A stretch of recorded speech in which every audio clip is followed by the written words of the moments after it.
Здравейте! Днес ще ви представим това BMW M5 E60 с легендарния V10 двигател, а именно S85 B50, атмосферен мотор с 507 коня и въртящ момент от 520 Н.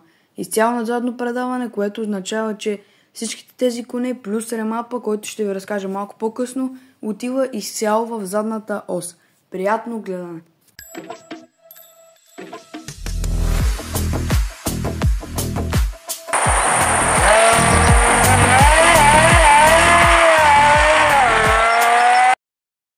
Моделът е произвеждан от 2005 до 2010 година, като през 2007 има фейслифт, като се предлага в комби или по-точно вагон, така нареченото E61, което е с ограничени бройки, като M5 E60 се предлага с две скоростни кутии.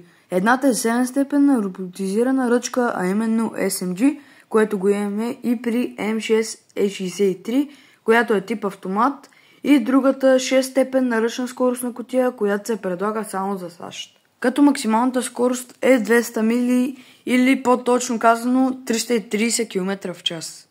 Интересен факт за този автомобил е, че това е последната М-ка с атмосферен мотор.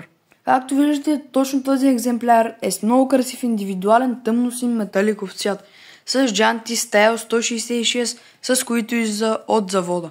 След стейчено автомобила на Дино изкарва 560 коня и 570 Н въртящ момент. А сега нека се мятаме вътре.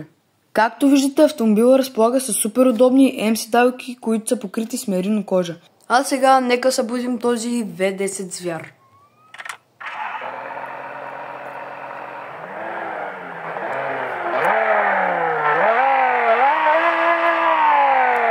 Доста плътен и приятен звук.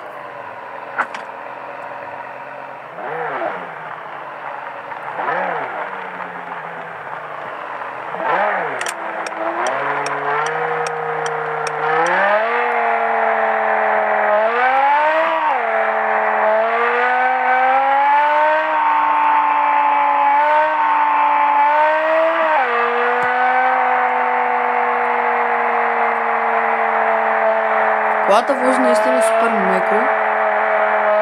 Слушайте сега.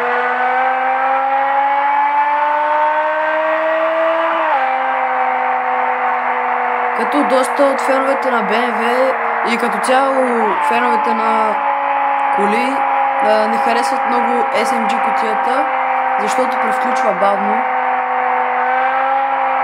Но като за времето си е супер добра кутия.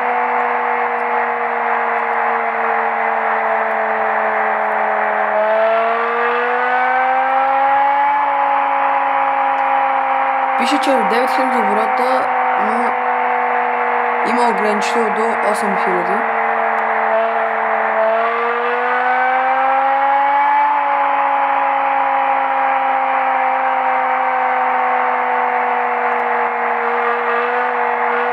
Като забравих да кажа, че джантите са 19-ки оригинални.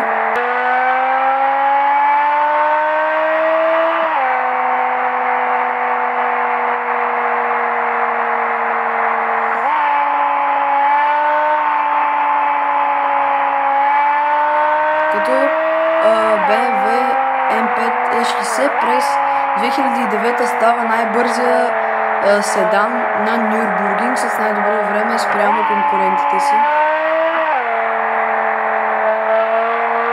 Започвам да сменям през перата. Просто с перата може да се покаже наистина повече на какво е способен този автомобил. Дауншифт. Връщам се на чист автоматик и правя кикдаун, бия кикдаун по-скоро.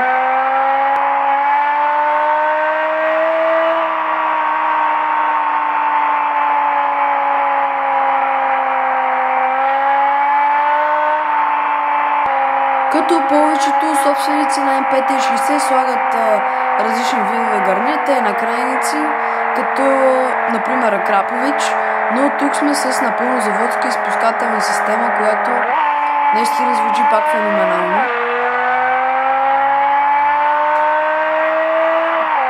Като за MP60 могат да се кажат само хубави неща. И това беше от мен, хора. Надявам се клипа да ви е харесал. Ако е така, се абонирайте за канала с камбанката, за да получавате известия като качвам нов клип. Ако искате да представя ваш автомобил, може да им пишете налично в TikTok, сега ще ви излезе на екраните. Може да последвате и TikTok-а на собственика, сега пак ще ви излезе на екраните. Ако имате някакви въпроси спрямо MP5-тата, може да му пишете налично и чао!